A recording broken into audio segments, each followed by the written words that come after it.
Daniel Cross never believed in fate. He believed in control, timing, and winning. That was why, on a quiet Friday night, he chose the most expensive restaurant in Manhattan to celebrate his 8th wedding anniversary with Vanessa. Crystal lights reflected off the glass walls, soft piano music floated through the air, and everything looked exactly the way a successful man's life was supposed to look.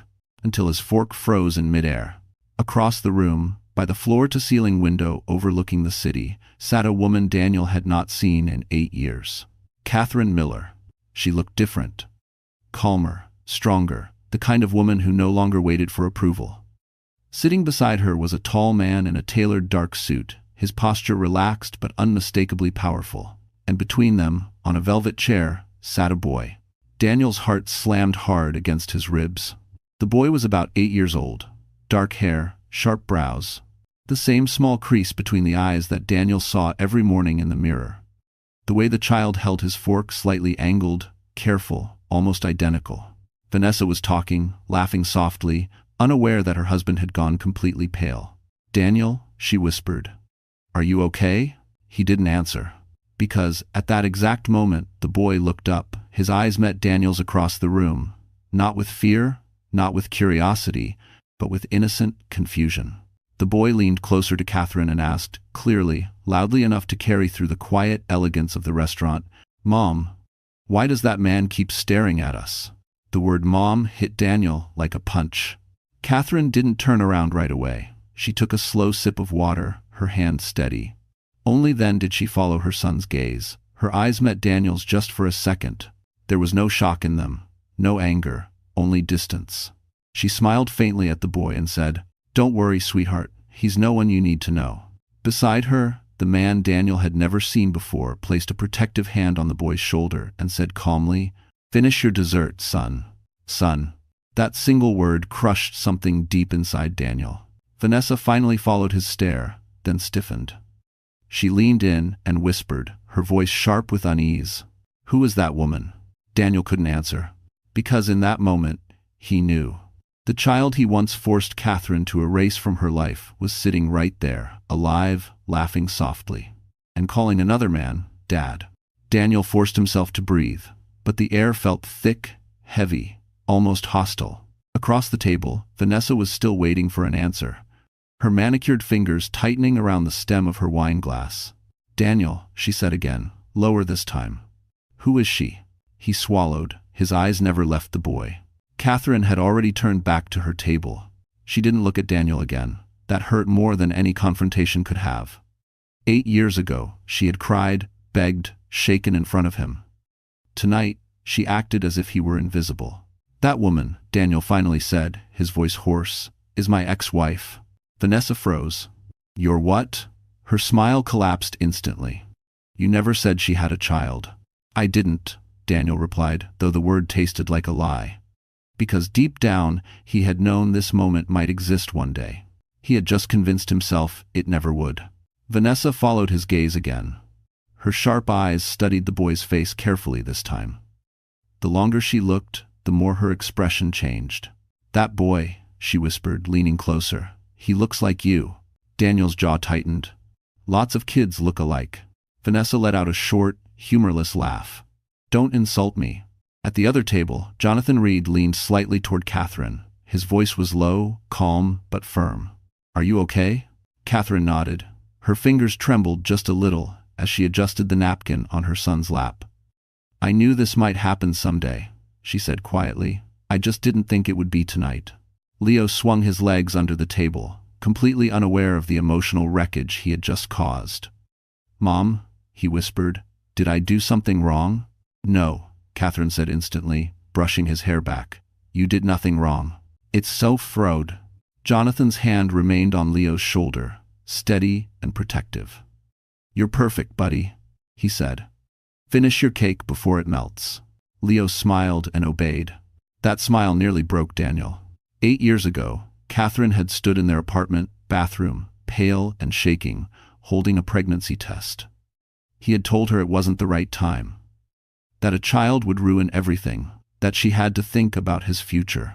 And now, that future was sitting 10 feet away, calling another man Dad. Daniel pushed his chair back abruptly. I need some air. Vanessa grabbed his arm. Don't you dare walk away from this, she hissed. If that child is… He's not, Daniel snapped too quickly. But Vanessa had already seen enough. Her mind was racing, calculating, connecting dots she didn't like. This is why, she said coldly. This is why she looks so calm. She won. Daniel shook his head. You don't understand. No, Vanessa replied, standing. I understand perfectly. She kept what you destroyed. And now she wants you to see it. Across the room, Catherine stood as well. She helped Leo into his coat while Jonathan signaled for the check. Her movements were graceful, unhurried. As they walked past Daniel's table, Catherine finally stopped. For one brief second, she looked directly at him. There are consequences, she said softly. Some just take time. Then she turned away. Daniel stood frozen, watching his son leave with another man, realizing too late that fate had never been something he could control. Daniel did not sleep that night.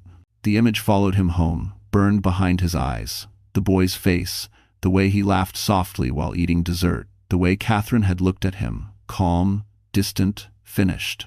It was not hatred that haunted Daniel. It was finality. Vanessa paced their penthouse living room, heels clicking sharply against the marble floor.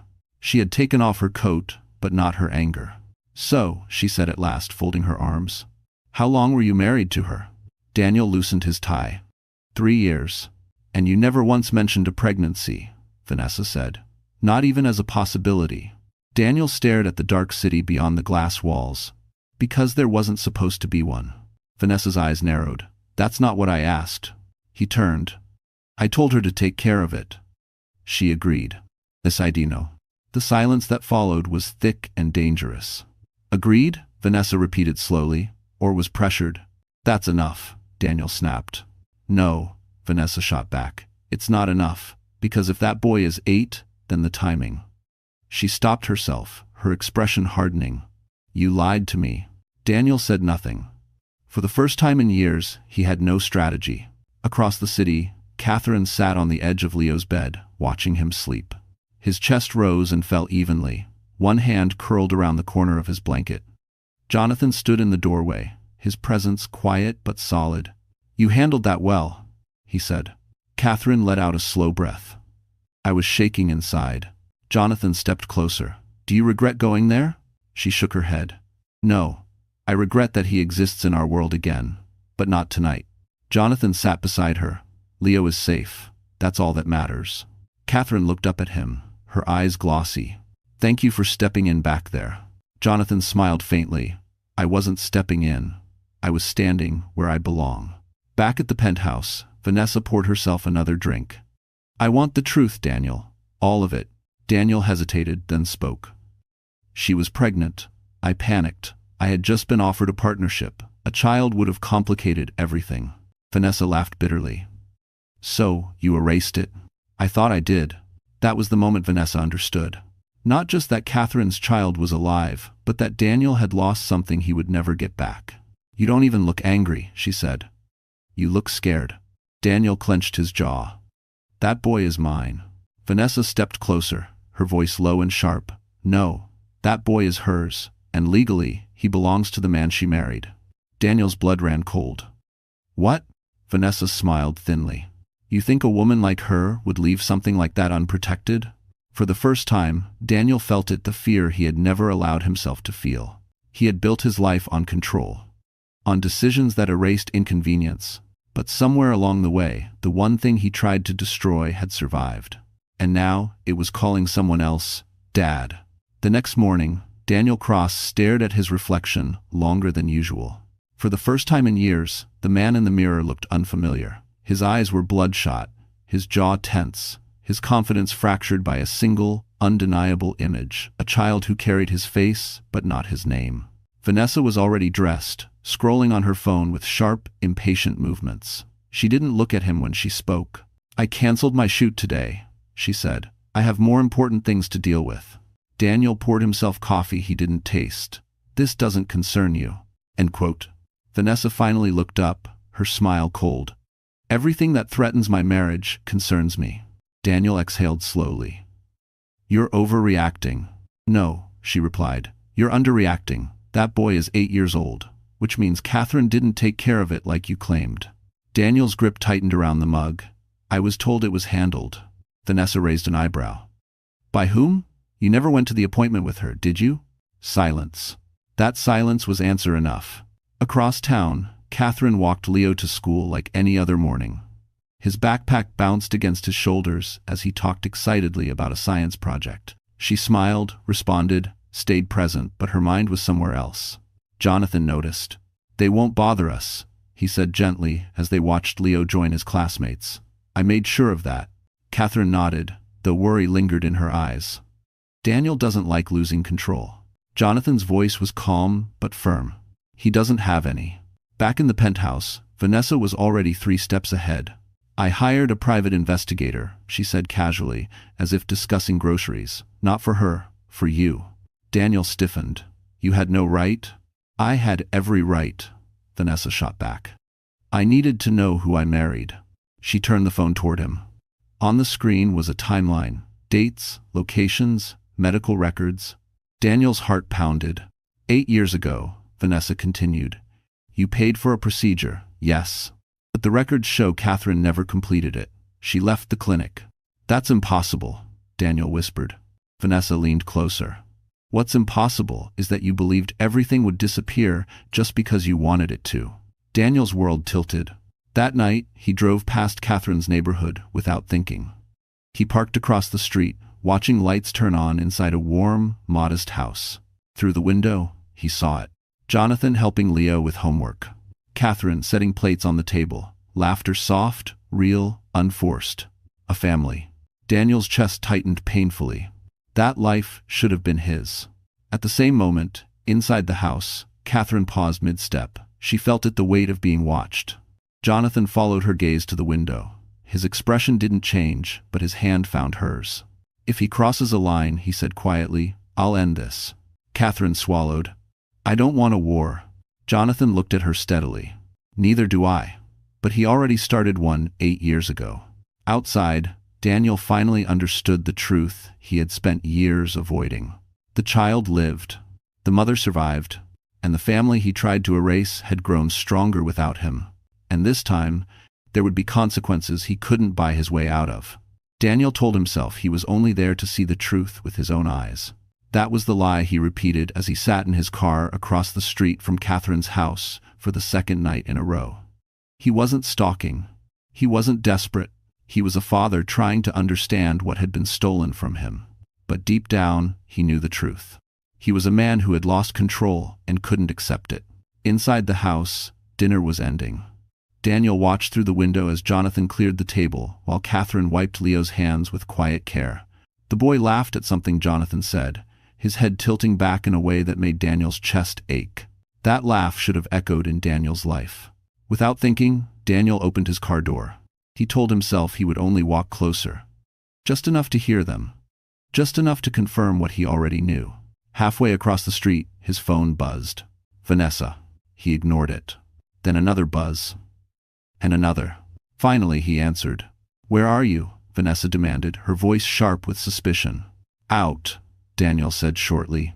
Out where? She pressed. Because my investigator just sent me something interesting.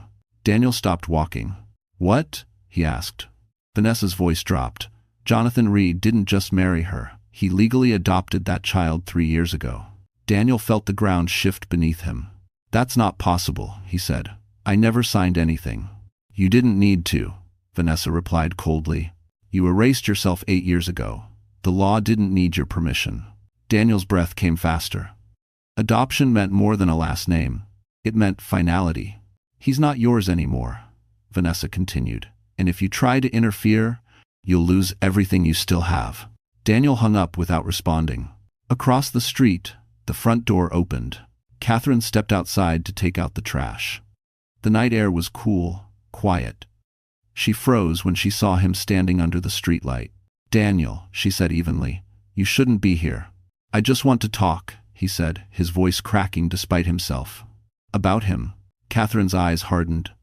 You don't get to say that word. He's my son, Daniel insisted. No, she replied, stepping forward. You made sure he wouldn't be.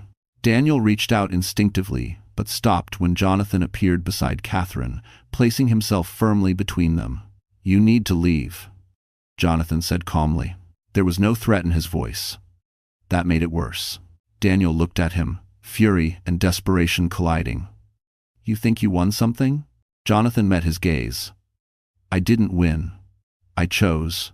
That sentence cut deeper than any insult. Catherine's voice trembled, not with fear, but with resolve. "If you come near my child again, I will protect him with everything I have."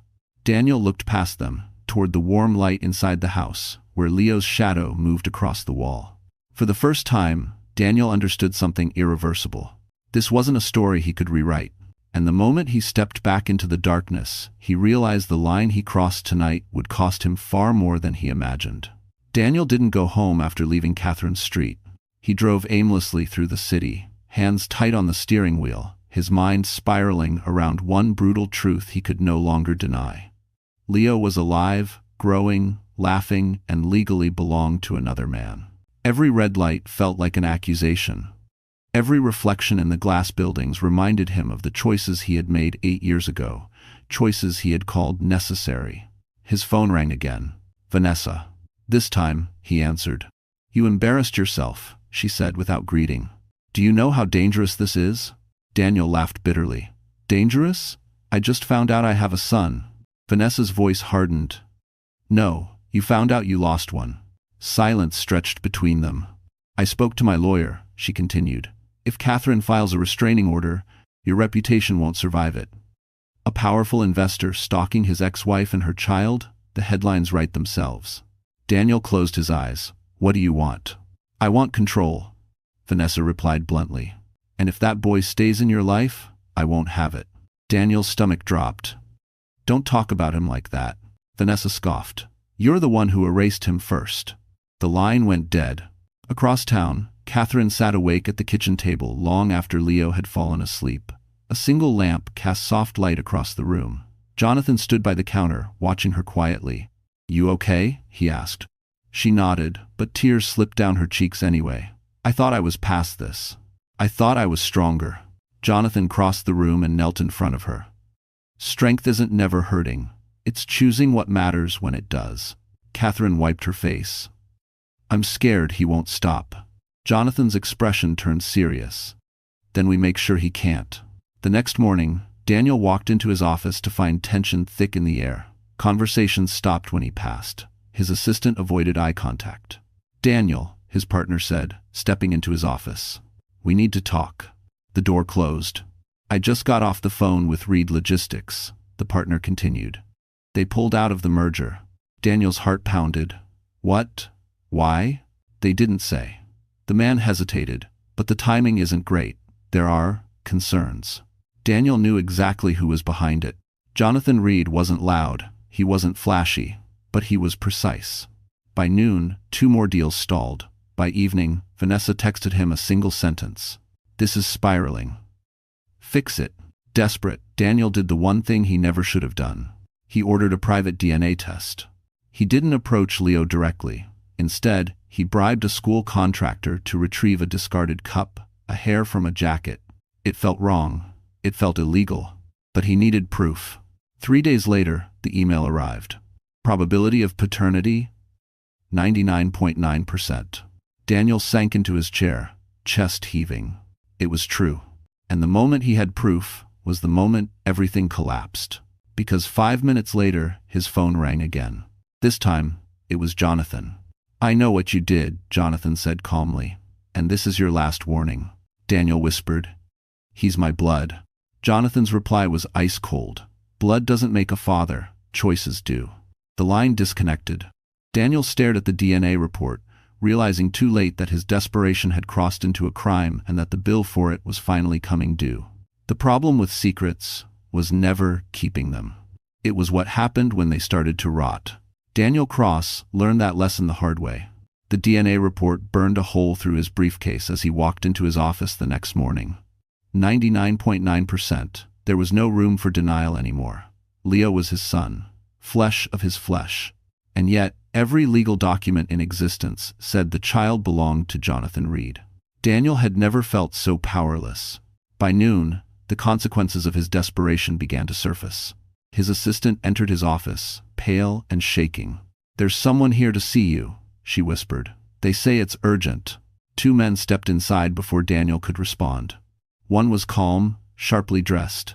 The other wore the unmistakable badge of a legal compliance officer. "Mr. Cross," the first man said evenly, "we need to discuss an unauthorized collection of biological material involving a minor." Daniel's blood drained from his face. "This is a misunderstanding," he said quickly. "I was verifying a personal matter." The compliance officer didn't flinch. "You bribed a contractor connected to a private school. That contractor has already confessed." Daniel felt the walls closing in. Across town, Catherine sat in Jonathan's office, her hands folded tightly in her lap.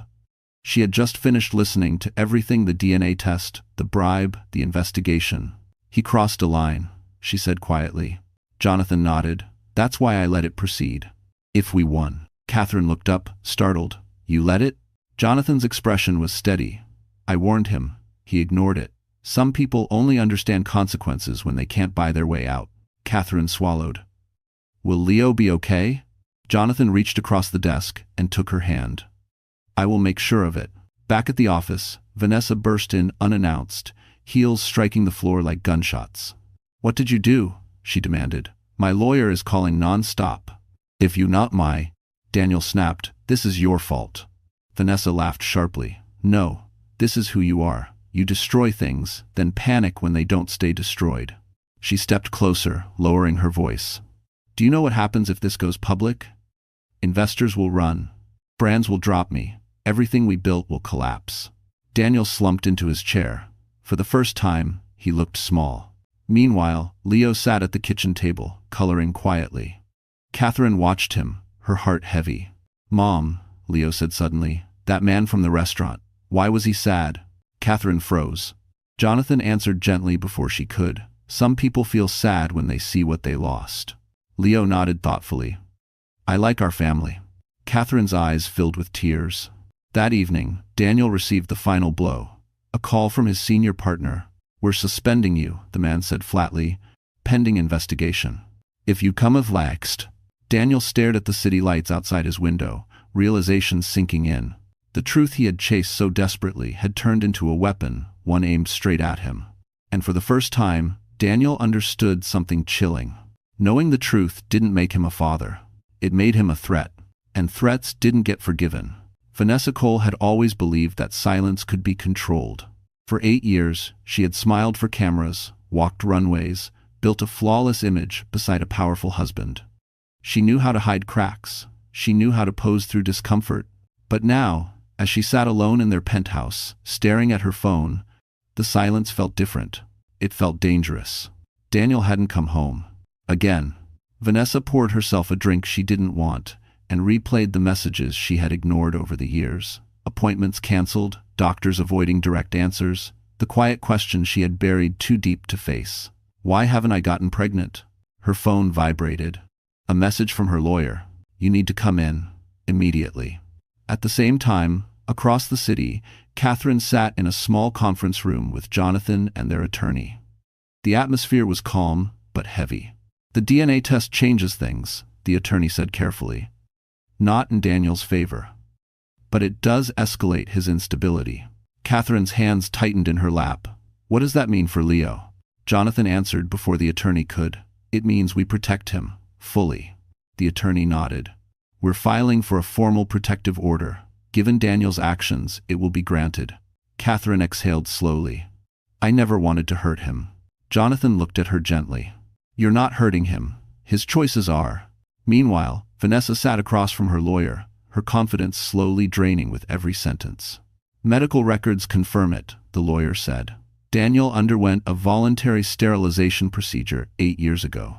Vanessa's ears rang. "That's not possible." "He did it without informing you," the lawyer continued, "which means the infertility was never yours." The truth landed like a slap. All those years of quiet shame. The whispers. The self-blame. Vanessa laughed once, sharp and hollow. "He let me believe it was my fault." "Yes," the lawyer said softly. "He did." That night, Daniel finally returned home. Vanessa was waiting in the dark. She didn't scream. She didn't cry. "Why didn't you tell me?" she asked calmly. Daniel froze. "Tell you what? That you made sure I could never have a child with you," Vanessa said, her voice deadly quiet. Daniel said nothing. Vanessa nodded slowly. "You used me. Just like you tried to erase her." Daniel snapped. "You wanted the life. I gave it to you." Vanessa stepped back, disgusted. "I wanted a family. You wanted control." She grabbed her coat. "I'm leaving." Daniel laughed bitterly. "You won't survive without me." Vanessa turned at the door. "Watch me." At the same moment, Catherine tucked Leo into bed. He looked up at her sleepily. "Mom," he murmured. "Dad said, everything will be okay." Catherine smiled, brushing his hair back. "Your dad is right." Down the hall, Jonathan stood quietly, phone in hand. The protective order had been approved. Effective immediately. Outside, the city buzzed on, unaware that one family was finally safe, and another was beginning to collapse from the inside. Daniel Cross had lost control of the narrative, and Vanessa had just realized she was never the winner. News doesn't explode all at once. It leaks. At first, Daniel Cross thought he could contain it. A compliance inquiry here, a postponed deal there, quiet phone calls, closed-door meetings. He told himself it would blow over, just like everything else always had. But this time, the silence didn't protect him. It isolated him. By Monday morning, his inbox was full of messages that said nothing and meant everything. "We're reviewing our position. Let's circle back next quarter. Given recent developments, we're stepping away." Daniel sat alone in his office, jacket still on, watching his career dissolve line by line.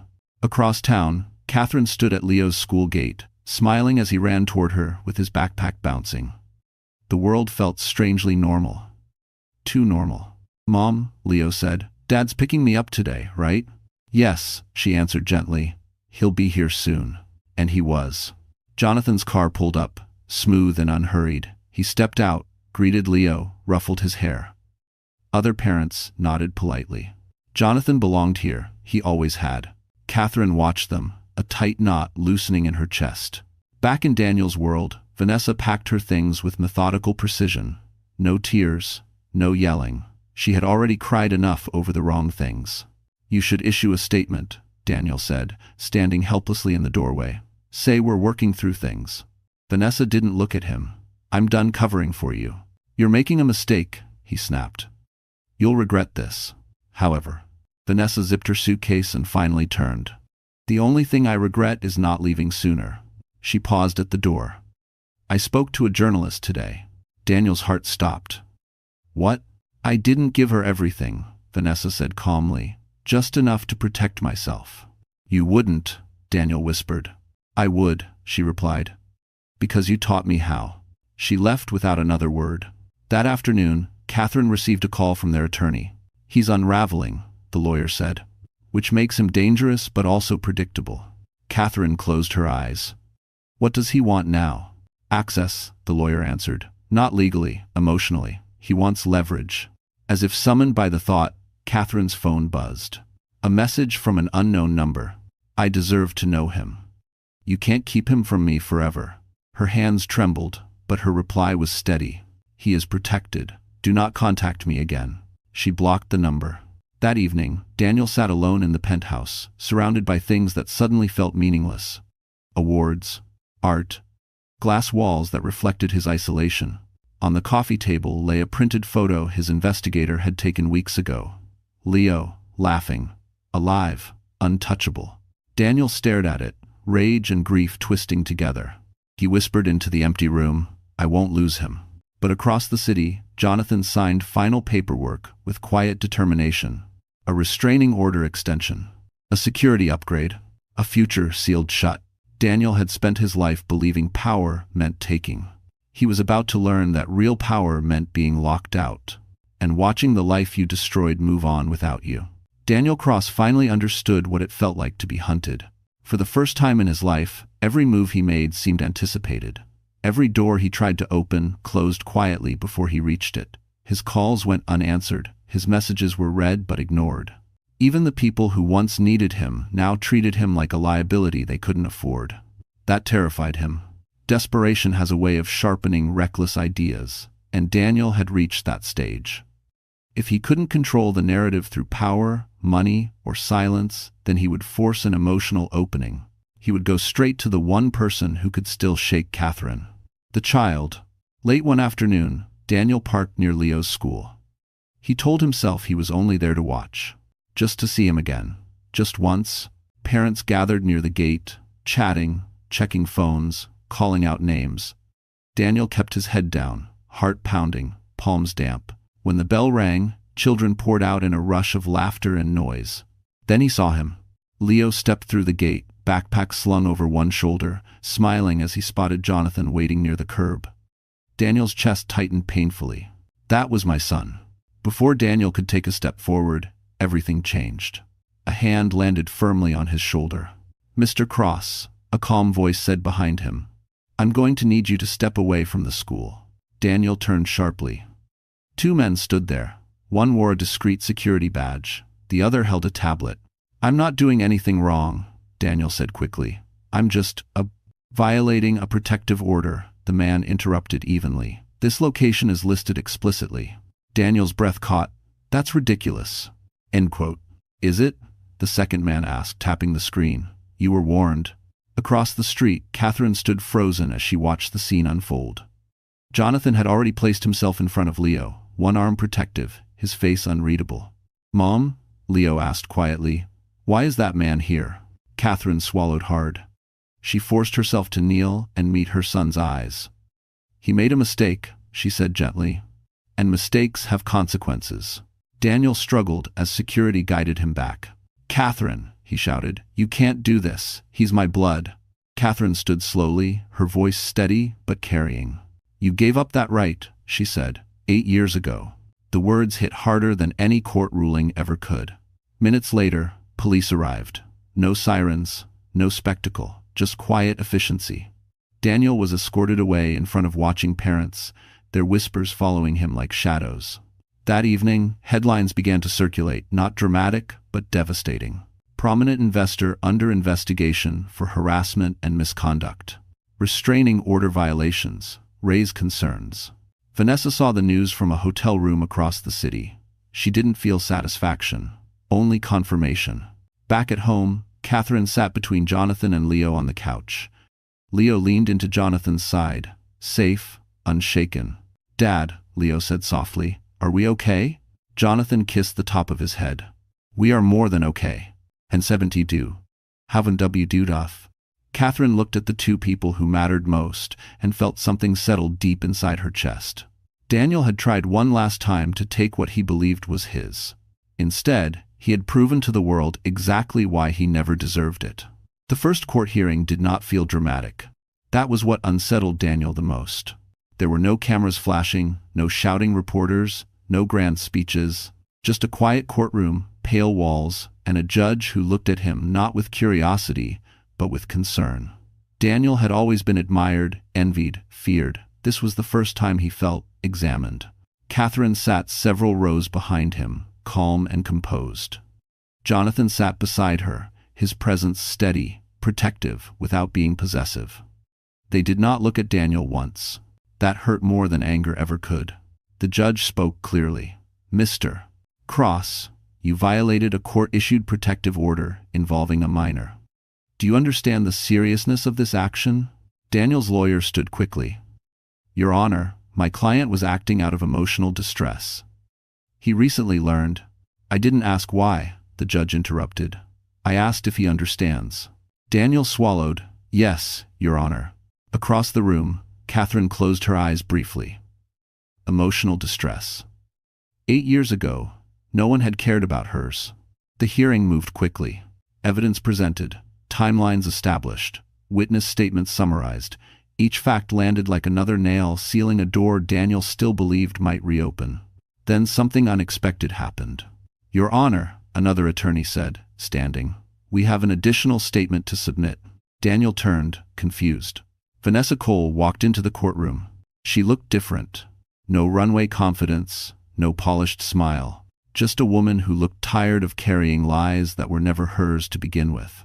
Daniel's heart sank. Vanessa faced the judge. "I'm here to testify voluntarily," she said evenly. "Regarding Mr. Cross's behavior, his actions during our marriage, and his history of manipulation. Daniel whispered, "Vanessa." She didn't look at him. Vanessa spoke calmly, but every word cut deep. She described control masked as protection, decisions made without consent, medical truths hidden, how she had been blamed for infertility she never had. Murmurs filled the courtroom. Catherine felt Jonathan's hand tighten around hers. Not to stop her, to steady her. The judge listened carefully, then turned back to Daniel. "Mr. Cross, given this testimony and your recent actions, this court will extend the protective order indefinitely." Daniel stood abruptly. "You're taking everything from me." The judge's voice was firm. "No, your choices did that. If you were a stow." Outside the courtroom, reporters gathered. This time, the story had shifted. It wasn't about a misunderstanding. It was about a pattern. Daniel was escorted out through a side exit. Catherine stepped into the sunlight, blinking. She expected to feel triumphant. Instead, she felt something quieter. Relief. Jonathan turned to her. "You okay?" She nodded. I think this is the end." Jonathan smiled softly. "No, this is the beginning." That night, Catherine tucked Leo into bed. He looked up at her, serious. "Mom," he asked, "bad things don't come back if you close the door, right?" She kissed his forehead. "Not if you lock it with the truth." Down the hall, Jonathan watched them, knowing something Daniel never would. Some doors close forever, and the people on the other side don't get to knock again. After the hearing, life did not suddenly become perfect. That was something Catherine understood deeply. Justice did not arrive like fireworks. It came quietly, in the form of uninterrupted mornings, steady routines, and the absence of fear. And for the first time in 8 years, silence no longer felt dangerous. The protective order changed everything. Daniel was no longer allowed within a certain distance of Catherine or Leo. His name stopped appearing in her inbox, on her phone, in the back of her mind. The tension that had lived in her shoulders for years began to ease. Little by little, at school, Leo laughed again without hesitation. He slept through the night. He stopped asking why grown-ups whispered. One evening, Catherine stood at the kitchen counter, washing dishes, while Jonathan helped Leo with homework at the table. It was an ordinary scene, almost boring. And that was what made it beautiful. "Dad," Leo said, frowning at his paper, "is this answer right?" Jonathan leaned over, patient. "Let's look at it together," he fact. Catherine paused, her hands still submerged in warm water. He said it so naturally now. "Dad." Later that night, after Leo was asleep, Catherine sat on the couch, staring at nothing in particular. Jonathan joined her, handing her a mug of tea. "You've been quiet," he said. She smiled faintly. "I was just thinking about how loud my life used to be." Jonathan sat beside her. "And now?" "Now it's calm," she replied. "And part of me is scared that calm won't last." As one-o. Jonathan reached for her hand. "It will. Because we built it. Not on lies, not on fear." Across the city, Daniel sat alone in a short-term apartment paid for by a lawyer who no longer returned his calls promptly. His accounts were frozen pending investigation. His name was toxic. The silence around him wasn't peaceful, it was suffocating. He replayed the hearing in his mind, especially Vanessa's testimony. He had always believed she needed him. Now he understood she had simply survived him. Daniel opened his laptop and searched Catherine's name. Nothing. No interviews, no statements, no public victory lap. She had erased him without making a sound. Back at home, Catherine opened a small box she had kept hidden for years. Inside was an old ultrasound photo, faded, folded, carried across states and seasons. She looked at it once more, then placed it gently back inside. She didn't need it anymore. Jonathan watched her from the doorway. "Ready to let that go?" She nodded. "I think I already have." That weekend, they took Leo to the park. He ran ahead, shouting, "Carefree." Jonathan wrapped an arm around Catherine's shoulders. "You know," he said quietly, "we never really celebrated becoming a family." Catherine looked up at him. "Do we need to?" Jonathan smiled. "I think we deserve to." In that moment, Catherine felt something settle deep inside her chest. Not excitement, not relief, but certainty. The storm had passed. And what remained wasn't just survival. It was a life she had earned. Catherine didn't notice the change at first. It wasn't dramatic. There were no sudden gestures or emotional speeches. It was simply the way Jonathan started paying attention to the small things again. The way she preferred her coffee slightly cooler, how she folded laundry by category, how she paused before answering questions that touched old wounds. He watched her more closely now. Not out of concern, but intention. One evening, after Leo had gone to bed, Jonathan asked casually, "Do you remember the first night we met?" Catherine smiled faintly. "You were late, and you apologized 3 times. Jonathan chuckled. "I was nervous." "You never look nervous," she teased. "That's because I don't let people see it," he replied. Then, more softly, "Except you." Catherine felt her chest tighten, not with fear, but with something warmer, something she hadn't allowed herself to feel in a long time. Across the city, Daniel watched the same moon from a narrow balcony, the city lights below feeling colder than ever. His lawyer had officially withdrawn that morning. Vanessa had blocked his number. Even his parents had stopped calling. For the first time, there was no one left to blame. Back in Catherine's world, Jonathan suggested a weekend away. Nothing extravagant, just a quiet coastal town, a place where Leo could play on the beach and fall asleep exhausted from happiness. They left early Saturday morning. Leo ran ahead the moment they arrived, shoes in hand, laughter carried by the wind. Catherine watched him, a smile tugging at her lips. Jonathan stood beside her. "He's grown so much." She nodded. "Sometimes I forget how fast." That evening, after Leo fell asleep in the hotel room, Jonathan asked Catherine to join him for a short walk along the shore. The beach was nearly empty, the sky painted in deep blues and soft golds. "Catherine," Jonathan said, stopping near the water's edge. She turned toward him. "I've never tried to fix you," he continued quietly. "I've never wanted to erase what you went through. I just wanted to stand beside you while you healed." Her eyes filled with tears. Jonathan took a breath. "I know we're already a family.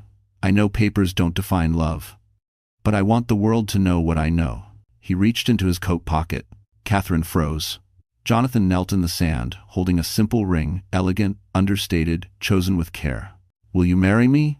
he asked. "Not because you need safety, not because you owe me anything, but because you choose me." "Every day." Catherine covered her mouth, tears slipping free. "Yes," she whispered. "Yes." Jonathan stood, pulling her into his arms as the waves rolled in behind them. Miles away, Daniel stared at an engagement announcement on his phone. A mutual acquaintance, a single photo. Catherine smiling, Jonathan beside her, Leo between them. A family. Daniel closed his eyes. This time, the loss was complete. On the beach, Catherine rested her head against Jonathan's chest, the sound of his heartbeat steady and real. For the first time, her future felt light. Not because the past was erased, but because she had finally been chosen and had chosen back. The news traveled faster than Catherine expected. It wasn't flashy. There were no magazine covers or dramatic interviews. Just a quiet engagement announcement shared by friends, a few congratulatory messages, and one photo taken on the beach, Jonathan standing behind her, Leo between them, all three smiling into the sunset. But for Daniel, it felt like a public execution. He stared at the image on his phone long after the screen dimmed. Catherine looked different, not triumphant, not vengeful, just at peace. The kind of peace he had spent his life chasing and never understood. The wedding was planned simply. Catherine didn't want spectacle, she wanted meaning. A small ceremony by the water. Close friends, family. Leo wearing a tiny suit, standing proudly between them, as if this was the most natural thing in the world. On the morning of the wedding, Catherine stood in front of the mirror, her dress understated and elegant. She touched the fabric lightly, grounding herself. "You ready?" Jonathan asked from the doorway. She turned, smiling. "I've been ready for a long time." Leo ran in, excitement written all over his face. "Dad, Mom, can I hold the rings now?" Jonathan laughed. "That's your most important job today." Across the city, Daniel sat alone in his apartment, the wedding invitation unopened on the table. He hadn't been invited. He hadn't expected to be. Still, seeing the envelope addressed only to former associates burned. Vanessa's name surfaced briefly in his thoughts. She was gone now, new city, new life, interviews where she spoke carefully about learning to choose herself. She had survived him too. At the ceremony, the ocean breeze carried Jonathan's vows clearly. I promise to choose you, he said, looking directly at Catherine. Not just when it's easy, but when it's quiet, when it's hard, when the past tries to speak louder than the present. Catherine's voice trembled, but she didn't look away. I promise to trust again, to build, not hide, to love you and our son with everything I have. Leo beamed as he handed over the rings. When the officiant declared them married, applause rose softly, genuine and warm. Later that evening, as guests mingled, Catherine watched Jonathan and Leo laughing together. She felt something close to disbelief. This was real. Miles away, Daniel watched the sun set through his apartment window. His phone buzzed once more, a final notification from his former firm. Board decision finalized. Your separation is permanent. Daniel set the phone down. For years, he had believed abandoning Catherine was a calculated risk, a necessary sacrifice. He had told himself some losses were acceptable. Standing alone in the quiet, Daniel finally understood the truth. He hadn't lost her because she left. He lost everything the moment he decided control mattered more than love. Back at the reception, Leo ran up to Catherine and hugged her tightly. I'm glad you're happy, Mom, he said. She knelt and kissed his forehead. So am I. As the lights dimmed and music filled the air, Catherine took Jonathan's hand, her future steady and bright. And somewhere far away, Daniel Cross sat with nothing but regret, a spectator to a life that would never include him again. Daniel Cross thought the worst was over. That belief lasted exactly 3 days after the wedding. The world had already turned its back on him. His career was gone. His marriage was ashes. His reputation had become a quiet warning whispered in boardrooms. He was no longer welcome in. What remained was only one thing he refused to let go of: the idea that Leo still belonged to him. On a gray Tuesday morning, Catherine received a call from her attorney. Daniel has filed a petition, the lawyer said carefully. Not for custody. Not exactly. Catherine's heart skipped. Then what? He's requesting a court-ordered paternity acknowledgement, the lawyer replied. He claims he has new evidence and is seeking limited recognition. Jonathan, standing nearby, went completely still. Catherine closed her eyes. He's still trying. Yes, the lawyer said, but this won't go the way he thinks. Daniel sat in a near-empty cafe, hands shaking slightly as he stared at the filed documents on his tablet. This was his last move. Not loud, not emotional, legal, clean. If the court acknowledged biological paternity, even without rights, he believed it would crack something open. A door. A connection. A claim. What Daniel didn't know was that this move had already sealed his fate. In the courtroom, weeks later, Catherine sat calmly beside Jonathan. Leo was not present. He was protected from this moment, as he always had been. Daniel stood alone at the opposite table. The judge reviewed the petition silently, then looked up. Mr. Cross, she said, you are requesting recognition without responsibility. Daniel swallowed. I'm requesting truth. The judge's eyes were sharp. Truth without accountability is not truth. It's entitlement. Daniel's lawyer tried to speak, but the judge raised a hand. This court has reviewed your history, she continued. Your abandonment, the protective order violations, the illegal DNA collection, and your lack of involvement for 8 years. She turned to Catherine. Mrs. Reed, your husband legally adopted this child. He has provided stability, care, and protection. Then back to Daniel. You, the judge said calmly, provided fear. Daniel's face drained of color. The judge delivered her ruling clearly. This petition is denied. Furthermore, this court orders that any future attempts to contact or identify the child publicly will be considered harassment. The gavel struck once. It was over. Daniel didn't react right away. He simply stood there, frozen, as if waiting for something else to happen, something to save him. Nothing did. Outside the courthouse, Catherine exhaled slowly. Jonathan took her hand. He can't touch us anymore, he said. She nodded, tears slipping free not from pain, but release. That night, Jonathan tucked Leo into bed. Catherine watched from the doorway. Dad, Leo said sleepily, can we go to the park this weekend? Jonathan smiled. Of course. If you manas. Catherine turned away, her chest full. Miles away, Daniel sat alone in the dark, the final ruling open on his screen. No appeal, no loophole, no more moves. For the first time, he understood the full weight of what he had done. He hadn't lost his son because another man took him. He lost him because he chose power over love, and love never came back.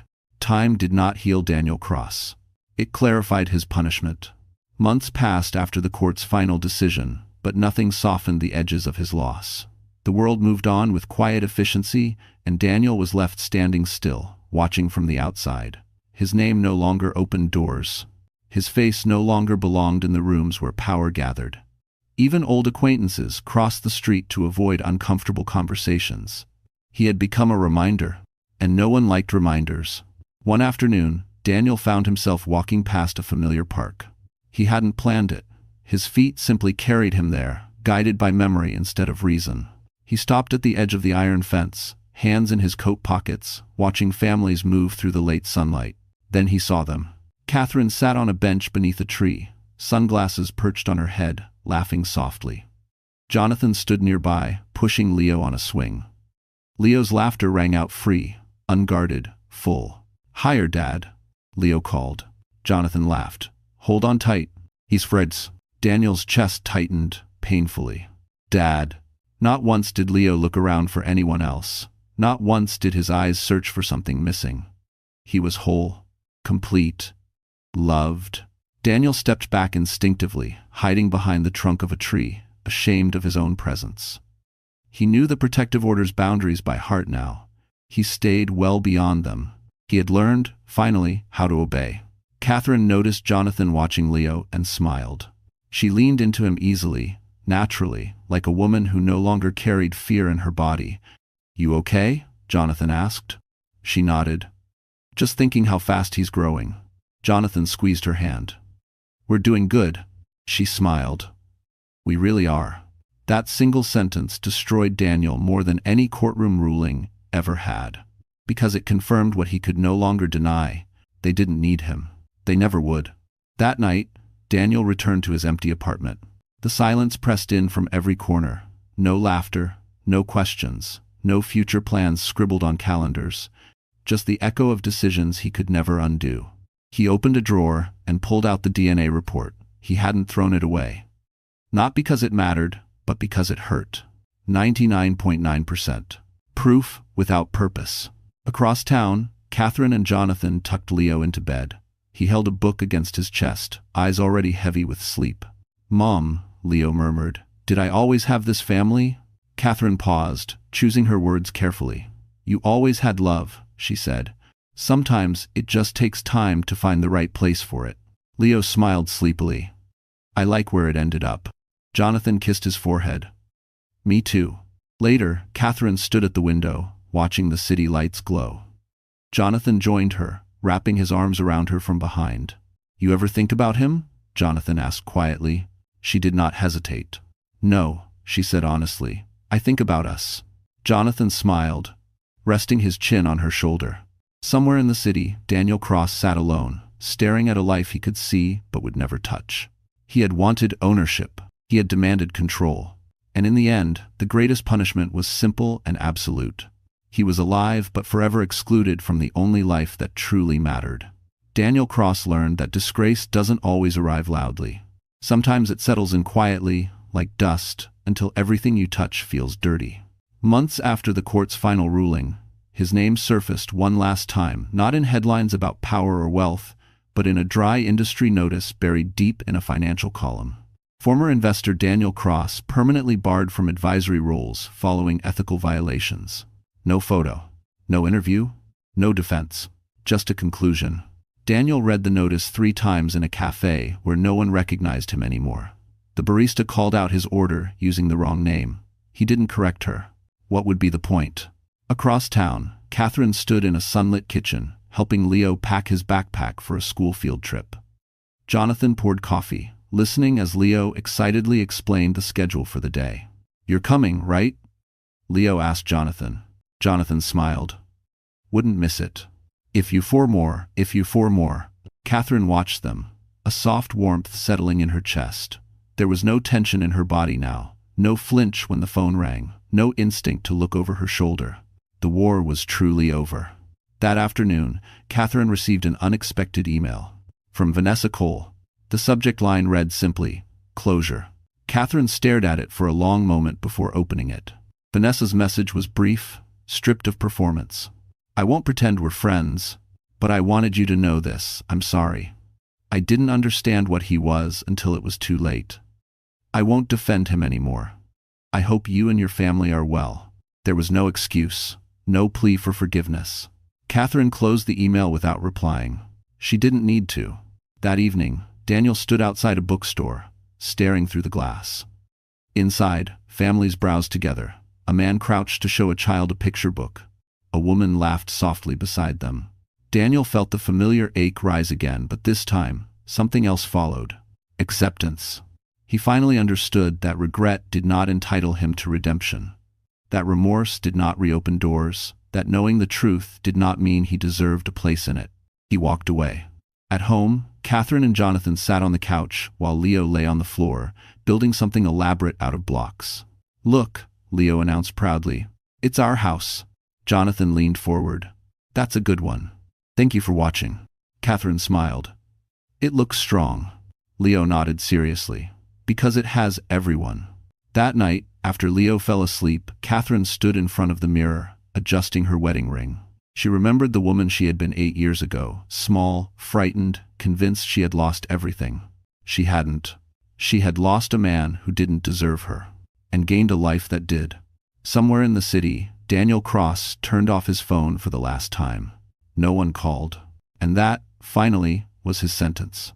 Years later, Daniel Cross became a name people barely remembered. That was the cruelest part.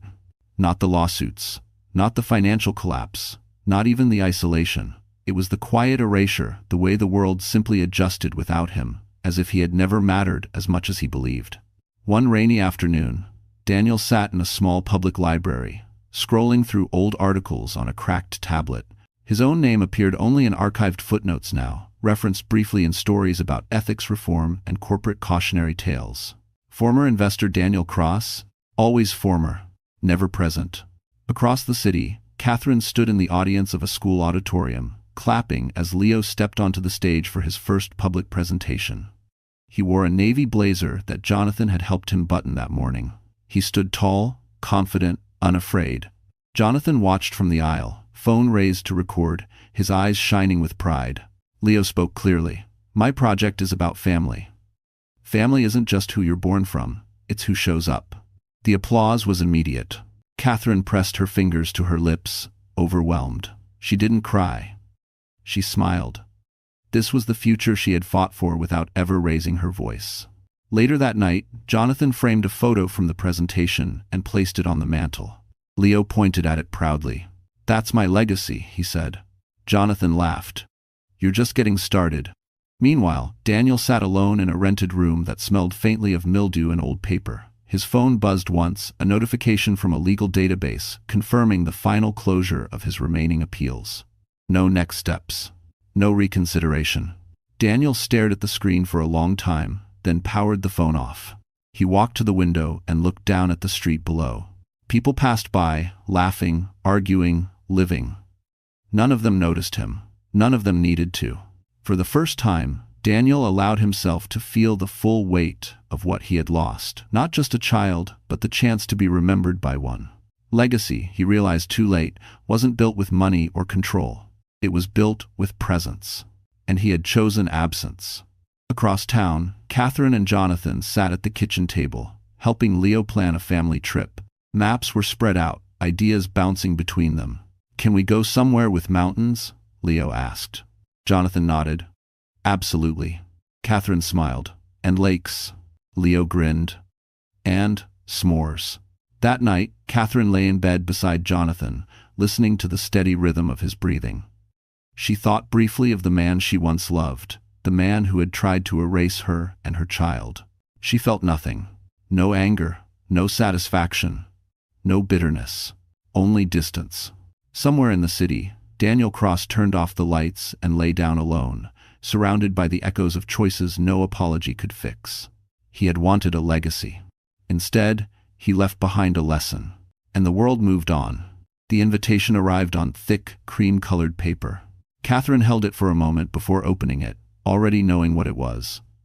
Jonathan watched her from across the kitchen table, Leo beside him, focused on building something out of paper and tape. "What is it?" Jonathan asked gently. "A charity gala," Catherine said, reading the card. "Children's Health Initiative. They're honoring donors and families who helped build the new wing." Jonathan smiled. "That's you." Catherine hesitated. "Daniel's name will probably be there. On some old donor wall." Jonathan reached for her hand. "Do you want to go?" She thought about it carefully, not with fear, with honesty. "Yes," she said finally, "I do." "Eat." The gala was held in a grand hall overlooking the river, lights reflecting softly against tall glass windows. Guests moved through the room in elegant clothes, laughter and quiet conversations blending into a low hum. Catherine walked in holding Jonathan's arm, Leo between them in a neat suit, his hair carefully combed. They belonged. Near the entrance stood a long digital display honoring past contributors. Names scrolled slowly, some active, some marked former. Catherine didn't stop walking. But Jonathan glanced over. Daniel Cross's name appeared briefly. Former contributor. They passed without comment. Inside the hall, Catherine was greeted warmly. Former colleagues, doctors, board members. People who knew her not as someone's ex-wife, but as a woman who had built something meaningful. Leo tugged at her sleeve. "Mom, there's my picture. It's Irician." On one wall was a photo from the school presentation, Leo standing proudly with his project, Jonathan and Catherine smiling behind him. "That's you," Catherine said softly. Leo grinned. "Dad helped me practice." Jonathan squeezed his shoulder. "You did the work." Applause rippled through the room as the host stepped onto the stage. "Tonight," she said, "we honor families who remind us why this work matters." Catherine felt Jonathan's hand tighten around hers as their names were called. They walked onto the stage together. Catherine looked out at the crowd and felt no nerves. No fear of the past catching up to her. Only gratitude. This wasn't about redemption, she said, simply into the microphone. It was about choosing love when fear felt easier. The room applauded. At the back of the hall, unnoticed by most, Daniel stood near the exit. He hadn't been invited, but he had come anyway. He watched from the shadows as Catherine spoke, as Jonathan stood beside her, as Leo waved shyly at the crowd. No one looked at Daniel. No one recognized him. No one cared. A security guard approached quietly. "Sir, this area is for guests only." Daniel nodded. "I know." He left without argument. Outside, the night air was cool and indifferent. Daniel paused once, looking back at the glowing windows, at the life unfolding without him. Then he turned away. Inside, Catherine stepped down from the stage and knelt to Leo's level. "You okay?" she asked. Leo nodded. "I'm proud of us." Catherine hugged him tightly. And in that moment, surrounded by warmth and certainty, she understood something with absolute clarity. The past had no power here anymore. It didn't follow her. It didn't haunt her. It didn't belong. The morning after the gala, Catherine woke to sunlight spilling softly across the bedroom floor. It was quiet. Not the heavy silence she once feared, but the gentle kind, the kind that came from knowing nothing bad was waiting to happen. Jonathan was already awake, standing by the window, reading emails on his phone. He looked over and smiled when he saw her stir. "Good morning," he said. Catherine stretched, smiling back. "Good morning." From down the hall came the sound of footsteps. Then Leo burst in without knocking, hair messy, eyes bright. "Dad," he said excitedly, "you promised pancakes." This nodded. Jonathan laughed. "I did. And I keep my promises." Catherine watched them walk out together, her chest filling with a warmth she no longer questioned. This was her life now. Ordinary. Safe. Real. Later that day, they drove out of the city for a short trip, no destination that mattered, just time together. Leo sat in the back seat, humming to himself, flipping through a book about space. "Mom," he asked suddenly, "do you think people get what they deserve?" Catherine glanced at Jonathan, then back at her son. "I think," she said carefully, "people get what they choose to build." Leo considered this, then nodded. "I like what we built." Jonathan reached back and squeezed Leo's knee. "Me too, buddy."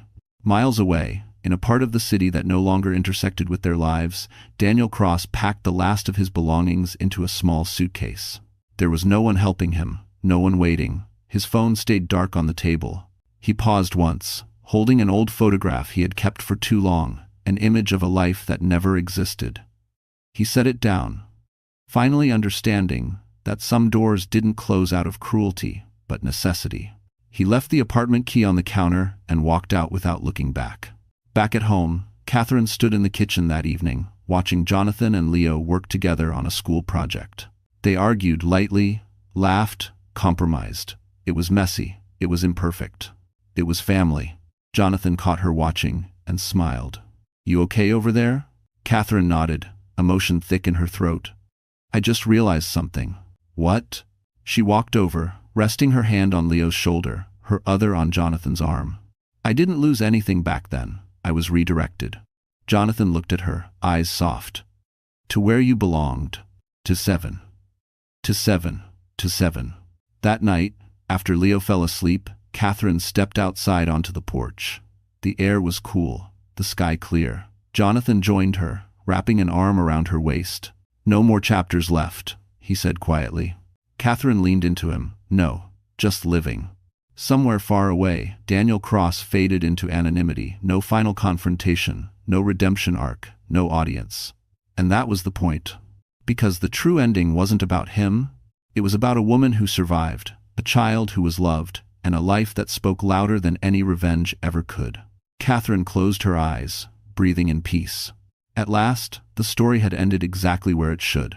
So, this is where the story truly closes. And if you're still here with us at this very moment, then something in this journey has touched your heart in a quiet, personal way. Stories like this don't keep us listening by accident. They stay with us because, somewhere between the pain, the loss, and the healing, we see parts of our own lives reflected back at us. What this story reminds us is simple but powerful. Not everything we lose is a loss. Sometimes, what feels like the most brutal ending is actually life redirecting us to something healthier, safer, and more honest. As the Stoic philosopher Marcus Aurelius once said, "The impediment to action advances action. What stands in the way becomes the way." Catherine didn't win by revenge. She healed by choosing dignity, truth, and peace. And in doing so, she built a life that no one could take from her.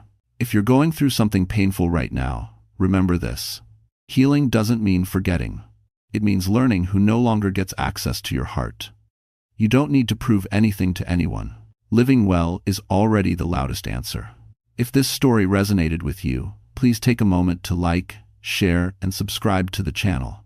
It helps us reach more hearts like yours. Thank you for staying until the end, and remember, your story isn't over yet.